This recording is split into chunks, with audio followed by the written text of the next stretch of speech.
ಮನೆ ಜಬರ್ದಸ್ತ್ ಆಗೇ ಇದೆ. ಹೌದಮ್ಮ, ಬಂಗ್ಲಾ ಸೂಪರ್ ಆಗಿದೆ. ಅದು ನಾನು 1990ನೇ ಇಸ್ವಿಯಲ್ಲಿ 2ನೇ ನಾಟಕ ಮಾಡ್ತಿದ್ದಾಗ ಗೋರಖ್ಪುರ್ನಲ್ಲಿ. ರೀ ಸುಮ್ಮನೆ ಇರ್ತೀರಾ? ಮತ್ತೆ ಹಳೆ ಕತೆ ಶುರು ಮಾಡ್ಬಿಟ್ರಿ.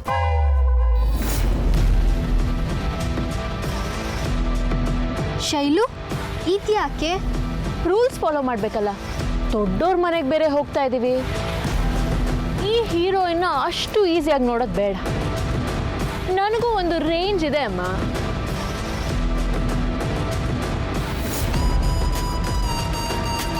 Come on, follow me.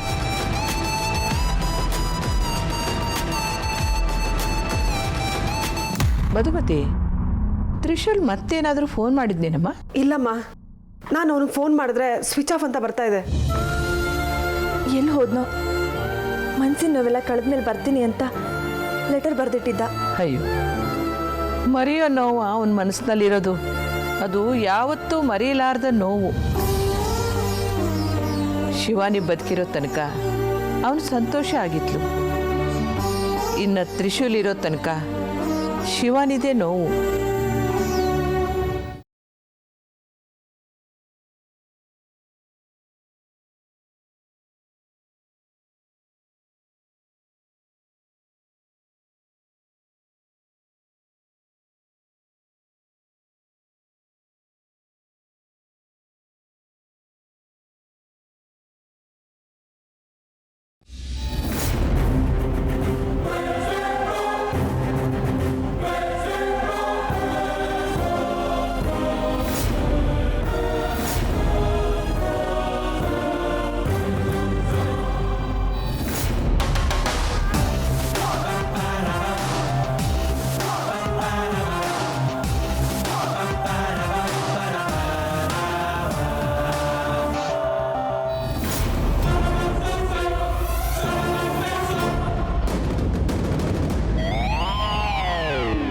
ದೊಡ್ಡ ಮಲ್ಲಿ ಹೇಳೆ ಚಿಕ್ಕಮಲ್ಲಿ, ಸಕ್ಕ ದೊಡ್ಡ ಮನೆ ಅಲ್ವಾ? ನಾನು ಸಿನಿಮಾದಲ್ಲಿ ಮಾತ್ರ ಇಂಥ ಮನೆ ನೋಡಿದ್ದೆ ಕಣೆ.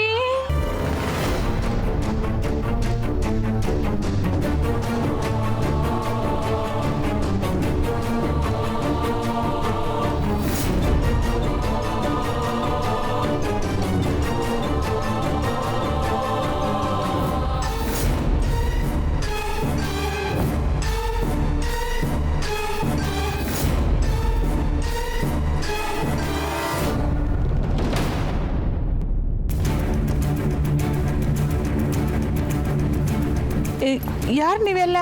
ದೊಡ್ಡನವ್ರು ನಮಸ್ಕಾರ. ಏನು ವಿಷಯ? ಏನು ಬಂದಿರೋದು? ಏನಿಲ್ಲ ಅಮ್ಮನವ್ರೆ, ನಮ್ಮೂರಲ್ಲಿ ನಾಟಕ ನಡೀತಾ ಇದೆ. ಏನೇ ಕಾರ್ಯಕ್ರಮ ಇದ್ದರೂ ಮೊದಲನೇ ಆಹ್ವಾನ ನಿಮಗೆ ಅಲ್ವರಾ? ಅದಕ್ಕೆ ಇವ್ರನ್ನೆಲ್ಲ ಕರ್ಕೊಂಡು ಬಂದಿದ್ದೀನಿ. ಹೌದಾ? ಅಮ್ಮ ನಮಸ್ಕಾರ. ನಾನು ರಂಗರತ್ನ ಪಶುಪತಿ. ಈ ನಾಟಕದ ನಿರ್ದೇಶನ, ಕಥೆ ಎಲ್ಲ ನಂದೇ. ಅವ್ರು ಕೇಳಿದ್ರ? ಕೇಳಿದ್ರೆ ಹೇಳ್ಕೋಬೇಕಾಗುತ್ತೆ, ಸುಂದಿರೋ. ಆಯ್ತು ಬಿಡಪ್ಪ, ಬಿಲ್ಡಪ್ ರಾಜ. ಬನ್ನಿ ಕೂತ್ಕೊಳ್ಳಿ. ಮಧುಮತಿ, ಜ್ಯೂಸ್ ತಗೊಂಡು ಬಮ್ಮ.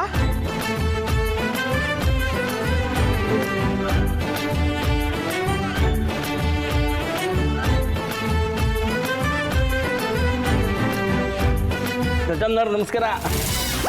ನಮಸ್ಕಾರ. ನಮಸ್ಕಾರ ಅಮ್ಮ. ಯಾರು ಇವರೆಲ್ಲ? ಇವರೆಲ್ಲ ಕಲಾವಿದರು.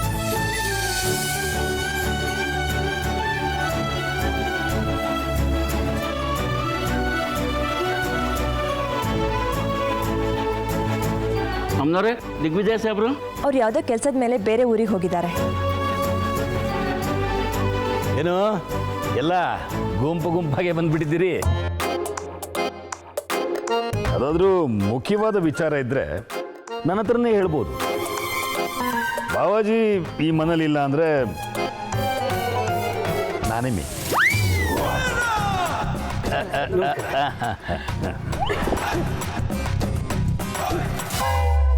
ಆಮೇಲೆ ಯಾರು ಹೀರೋಯಿನ್ನು? ಇವರೇ ಶೈಲು. ನಾನೇ. ಹಾಂ, ಗೊತ್ತಾಯ್ತು. ಹೀರೋಯಿನ್ ತಾನೇ ಇದ್ದೀರಿ. ಮತ್ತೆ ನೀವು ಏನೇನು ಪಾತ್ರ ಮಾಡ್ತಾ ಇದ್ದೀರೋ? ನಾವಿಬ್ರು ಚಿಕ್ಕ ಚಿಕ್ಕ ಪಾತ್ರ ಮಾಡ್ತೀವಿ, ದೊಡ್ಡ ಮಲ್ಲಿ ಚಿಕ್ಕ ಮಲ್ಲಿ. ಕೂತ್ಕೊಳ್ಳಿ.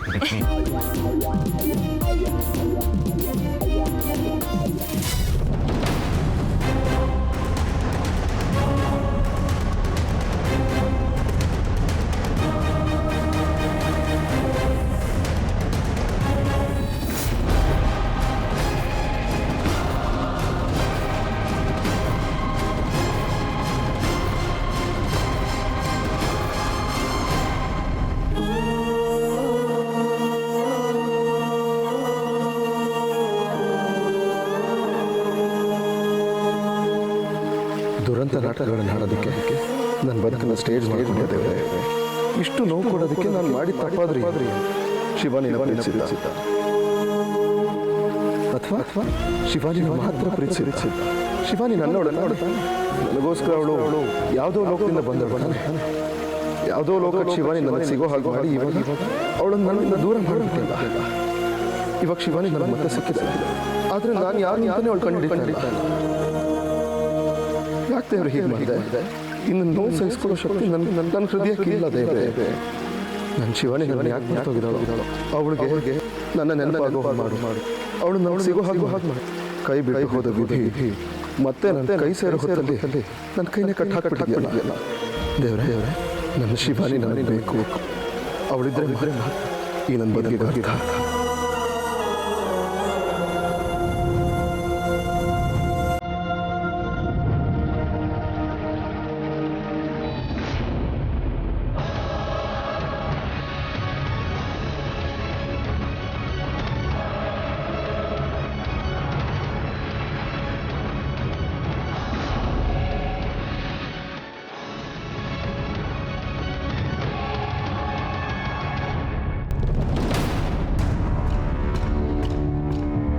ನಮಸ್ಕಾರ ಚಿಕ್ಕ ಯಜಮಾನ್ರಿಗೆ. ನನಗೆ ಚಿಕ್ಕ ಬಾಬಾ ಆಗಬೇಕು.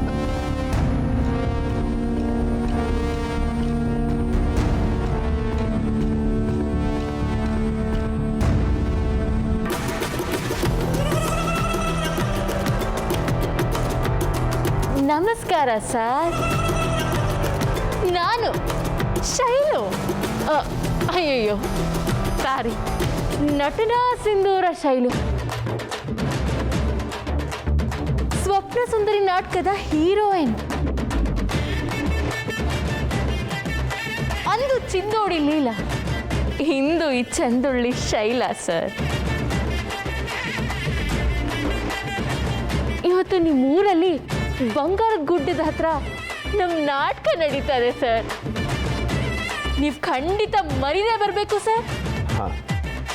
ಸರ್, ಇದು ನಮ್ದು ನಾಟಕದ 101ನೇ ಪ್ರದರ್ಶನ, ಮಿಸ್ ಮಾಡ್ಕೋಬಾರ್ದು, ಬರಬೇಕು. ನಾನೇ ನಾಟಕ ಬರ್ತಿದ್ದು, ನಾನೇ ಡೈರೆಕ್ಷನ್ ಮಾಡಿದ್ದು. ನಾನು ಶೈಲೂರ್ ಅಸಿಸ್ಟೆಂಟು ಪಕ್ರು ಪ್ರಕಾಶ. ನೀವೆಲ್ಲ ಬಂದು ನಮಗೆ ದೊಡ್ಡದಾಗಿ ಆಶೀರ್ವಾದ ಮಾಡಬೇಕು ಸರ್. ಒಂದು ನಿಮಿಷ.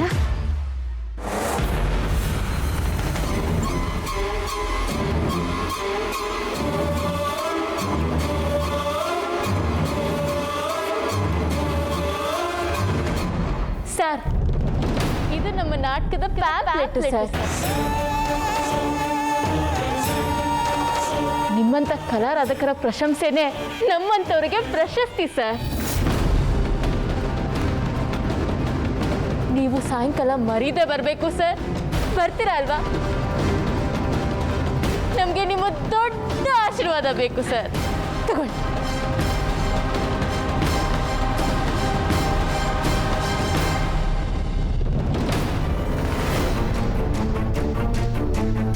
Thank you sir. ನಾವೆಲ್ಲ ಹೋಗಿ ಬರ್ತೀವಿ.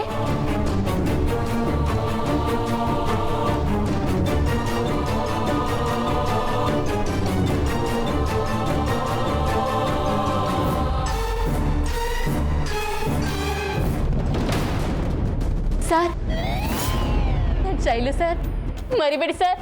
ಬರ್ತೀನಿ ಸರ್.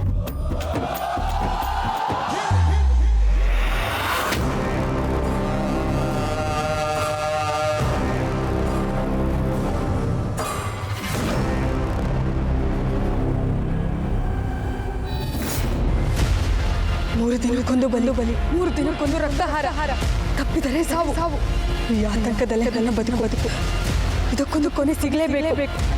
ಸಿಗ್ಬೇಕು ಅಂದ್ರೆ ದಿಗ್ವಿಜಯನ ಮಗ ನನ್ನವನಾಗಬೇಕು. ನಾನು ಬಂದು ತಲುಪಿದ ಜಾಗ ಸರಿಯಾಗಿದೆ. ನನ್ನ ಸಕಲ ವಿದ್ಯೆಗಳನ್ನು ಪ್ರಯೋಗಿಸಿ ಅವನನ್ನು ನನ್ನವನಾಗಿಸಿಕೊಳ್ಳಬೇಕು.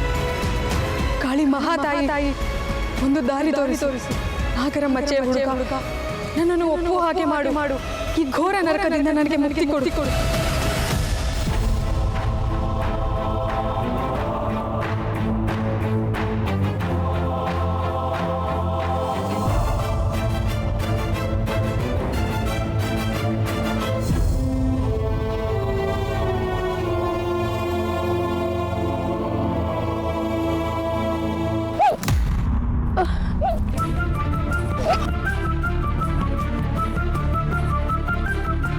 ಯಾಕ ನಿನಗೆ ತುಂಬ ಯಾರೋ ಬೇಕಾದವ್ರು ಇರ್ತಾರಲ್ಲ ಅವ್ರು ನೆನ್ಸ್ಕೊತಾ ಇರ್ಬೋದು. ಅಯ್ಯೋ, ಯಾರಾದರೂ ನೆನ್ಸ್ಕೊಂಡಾಗೆಲ್ಲ ನನಗೆ ಬಿಕ್ಕಳಿಕೆ ಬರೋ ಹಾಗಿದ್ರೆ ಜೀವನ ಪೂರ್ತಿ ನನಗೆ ಅದಷ್ಟೇ ಕೆಲಸ ಆಗುತ್ತೆ.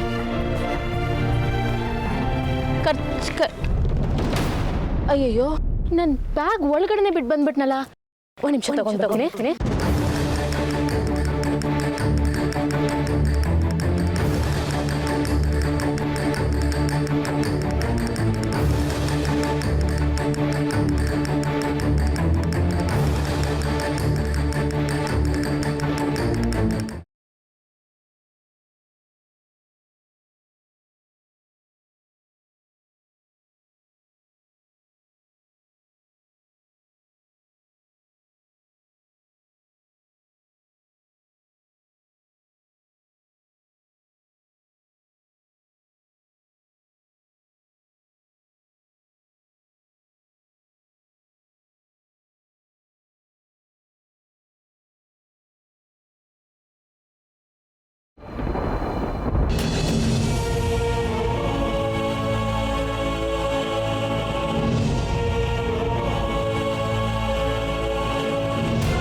ಮಾ, ಅಪ್ಪ, ಅಜ್ಜಿ, ಮಾವ ಎಲ್ಲಿದ್ದೀರಾ? ಬನ್ನಿ ಮಾ.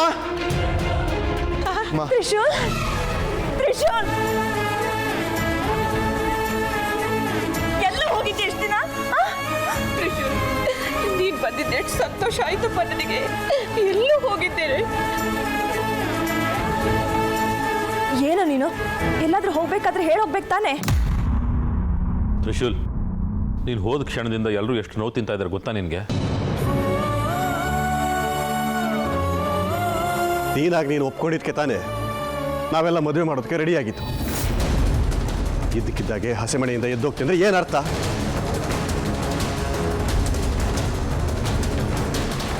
ನಾನು ಹೇಳಬೇಕಾಗಿರೋ ಮಾತನ್ನ ನೀವು ಯಾರು ಕೇಳೋ ಸ್ಥಿತಿನಲ್ಲೇ ಇಲ್ಲ ಅಂದಾಗ ನಾನು ಬೇರೆ ಇನ್ನೇನು ಮಾಡೋಕ್ಕೆ ಸಾಧ್ಯ ಆಯಿತು? ನಾನು ಹೋಗಿದ್ದೆ ತುಂಬ ಒಳ್ಳೇದಾಯ್ತು. ನಾನೇನಾದರೂ ಹೋಗದೇ ಇದ್ದಿದ್ರೆ ನನ್ನ ಶಿವಾನಿನ ನಾನು ನೋಡೋಕ್ಕಾಗ್ತಾ ಇರಲಿಲ್ಲ.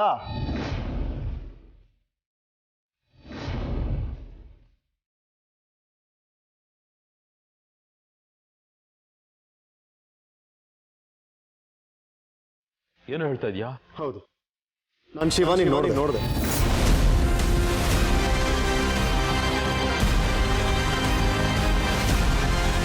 ತ್ರಿಶೂಲ್, ಅತೃಪ್ತ ಆತ್ಮ ಆಗಿದ್ರೆ ಅದು ನಮ್ಮ ಸುತ್ತಮುತ್ತ ಬಂದು ಏನೋ ಹೇಳೋದಕ್ಕೆ ಪ್ರಯತ್ನ ಪಡ್ತಿರುತ್ತಂತೆ. ನಿನಗೂ ಹಾಗೆ ಆಗಿರ್ಬೇಕಪ್ಪ. ಅಜ್ಜಿ, ನಾನು ನೋಡಿದ ಶಿವಾನಿನೇ, ನಾನು ಮಾತಾಡ್ಸಿದ್ದು ಶಿವಾನಿನೇ. ನಿನ್ನ ಮಾತಿನ ಅರ್ಥ ನನಗೆ ಅರ್ಥ ಆಗುತ್ತೆ ಕಣ. ಶಿವಾನಿನ ಕಳ್ಕೊಂಡಿರೋ ನೋವು ನಿನ್ಗೆ ಈ ರೀತಿ ಮಾತಾಡಿಸ್ತಾ ಇದೆ. ಅಂದರೆ ನನ್ನ ಮಾತು ನೀವ್ಯಾರು ನಂಬೋದೇ ಅಲ್ವಾ? ಹಾಂ, ನನ್ನ ಶಿವಾನಿನ ನಾನು ನಿಜವಾಗ್ಲೂ ನೋಡಿದೆ ಅಂತ ನಿಮ್ಮೆಲ್ರಿಗೂ ಹೇಗೆ ಅರ್ಥ ಮಾಡಿಸೋದು? ಅಲ್ಲ ಕಣೋ, ಶಿವಾನಿ ಬದುಕಿದ್ದಾಳಂದ್ರೆ ಮತ್ತೆ ಸತ್ತಿದ್ಯಾರು? ಹಾಗಾದ್ರೆ ನೀನು ತಗೊಂಡೋಗಿದ್ದು ಅಸ್ತಿ ಯಾರ್ದಪ್ಪ?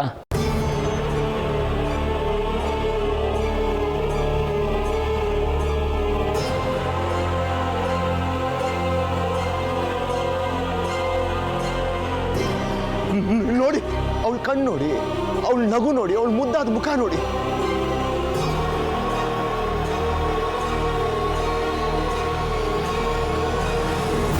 ಇದು ನಾನು ಹೇಗೆ ಮರೆಯಕ್ಕೆ ಸಾಧ್ಯ?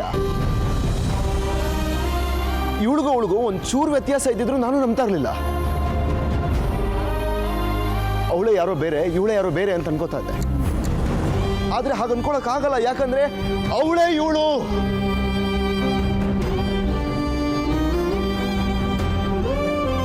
ಲೇ ತ್ರಿಶೂಲ, ಪ್ರಪಂಚದಲ್ಲಿ ಒಬ್ಬರು ಥರ 7 ಜನ ಇರ್ತಾರೆ. ಅದರಲ್ಲಿ ಅವಳು ಒಬ್ಳಾಗಿರ್ಬೋದು. ಇಲ್ಲ, ಪ್ರಪಂಚದಲ್ಲಿ ಒಂದೇ ಥರ 7 ಜನ ಇರ್ಬೋದು, ಆದರೆ ನಾನು ಶಿವಾನಿ ಥರ ಇರೋದು ಅವಳೊಬ್ಳು ಮಾತ್ರ. ಏನು ನಾಟಕ ಮಾಡ್ತಾ ಇದೀಯಾ? ನೀನಾಕೆ ಬಂದು ಮದುವೆ ಆಗ್ತೀನಿ ಅಂತ ಹೇಳಿ ಆ ಹುಡುಗಿ ಮನಸ್ಸಿನಲ್ಲಿ ಆಸೆ ಹುಟ್ಟಿಸಿ ಹಸೆ ಮನೆ ತನಕ ಕರ್ಕೊಂಡು ಬಂದು ಇದ್ದಕ್ಕಿದ್ದಾಗೆ ಹಸೆ ಮನೆನ ಬಿಟ್ಟು ಹೋಗಿ ಈಗ ಅದನ್ನ ಮರೆ ಮಾಚೋದಕ್ಕೆ ಈ ಥರ ನಾಟಕ ಮಾಡ್ತಾ ಇದೀಯಾ? ಏನಾದರೂ ಮದುವೆ ಆಗಿದ್ರೆ ನಾನು ನನ್ನ ಶಿವಾನಿಗೆ ಮೋಸ ಮಾಡ್ದಂಗೆ ಆಗ್ತಾಯಿತ್ತು. ಆ ದೇವ್ರೆ ಆ ಮದುವೆ ತಪ್ಪಿಸಿದ್ದು. ಅವಳು ನಿಜವಾಗ್ಲೂ ಬದುಕಿದ್ದಾಳೆ. ಇವಾಗ ಅವಳು ಬದುಕಿದ್ದಾಗಲೇ ನಾನು ಏನಾದರೂ ಇನ್ನೊಬ್ರು ಮದುವೆ ಆಗಿದ್ದಿದ್ರೆ ನಾನು ಇನ್ನೊಬ್ರು ಮೋಸ ಮಾಡ್ದಂಗೆ ಆಗ್ತದೆ. ನನ್ನ ಇಡೀ ಜೀವನ ನನಗೆ ನಾನೇ ಮೋಸ ಮಾಡ್ಕೊಂಡು ಬದುಕಬೇಕಾಗಿತ್ತು.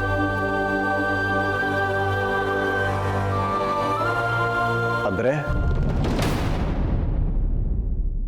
ತಪ್ಪು ಮಾಡಿದ್ದೀನಿ ಅಂತ ಅನ್ನಿಸ್ತಾನೆ ಇಲ್ವಾ ನಿನಗೆ? ತಪ್ಪು ಮಾಡಿದ್ದು ನೀವು.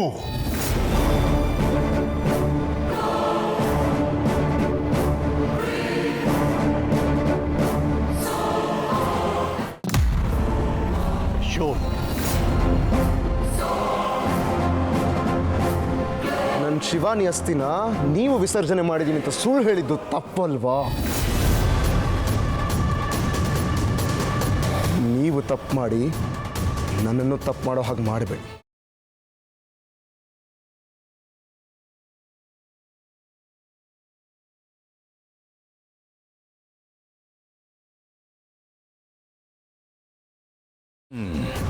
ಅಲ್ಲ, ಅವತ್ತು ಅವಳನ್ನ ಸುಟ್ಟಾಕಿದ್ದ ನಾನೇ ಕಣ್ಣಾರೆ ನೋಡಿದೆ ಅಂತ ಬಂದು ಹೇಳ್ದೆ. ಅವಳ ಅಸ್ಥಿನ ವಿಸರ್ಜನೆ ಮಾಡೋಕ್ಕೂ ಹೋಗಿದ್ದ. ಈಗ ಬಂದು ಅವಳು ಬದುಕಿದ್ದಾಳೆ ಅಂತ ಹೇಳ್ತಾಳೆ. ಏನಿದರ ಅರ್ಥ? ತಲೆ ಕೆಟ್ಟಿದೆ ಅವನಿಗೆ. ಪ್ರೀತಿ ಹೆಚ್ಚಾಗಿ ತಲೆ ಕೆಟ್ಟಿದೆ ಅಷ್ಟೇ.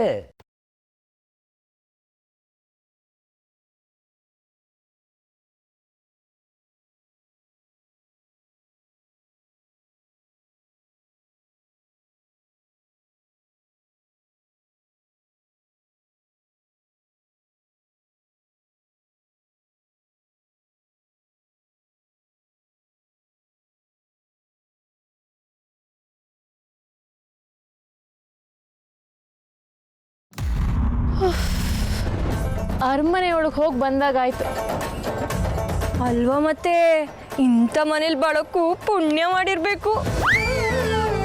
ಏ, ಪುಣ್ಯನೇ ಮಾಡಿರ್ಬೇಕು ಅಂತ ಏನು ಇಲ್ಲ ಕಣೆ. ದುಡ್ಡು ಮಾಡಿದ್ರೆ ಸಾಕು, ದೊಡ್ಡ ಅರಮನೆನೇ ಕಟ್ಬೋದು. ಅಲ್ಲ ಇವ್ರೆ, ಬೇರೆ ಊರುಗಳಲ್ಲೆಲ್ಲ ಮಿನಿಸ್ಟ್ರು MLA ನನಗೋಸ್ಕರ ಹಾರ ಇಟ್ಕೊಂಡು ಕಾಯ್ತಿರೋರು. ಆದ್ರೆ ಇಲ್ಲಿ ನಾನೇ. ಇವರು MLA ಮಂತ್ರಿಗಳಿಗಿಂತ ಒಂದು ಕೈ ಹೆಚ್ಚು. ಇವ್ರದ್ದು ರಾಜಮನೆತನ ಇದ್ದ ಹಾಗೆ. ಇವ್ರದ್ದು 10 ಊರು ಸುತ್ತ ಇವ್ರದೇ ಜಮೀನು. ಕಲಾವಿದರು ಅಂದ್ರೆ ಇವ್ರಿಗೆ ಅಚ್ಚುಮೆಚ್ಚು. ಕೊಡುಗೆ ಧಾನಿಗಳು 10 ಊರು ಸುತ್ತ ಇವ್ರದೇ ಜಮೀನು.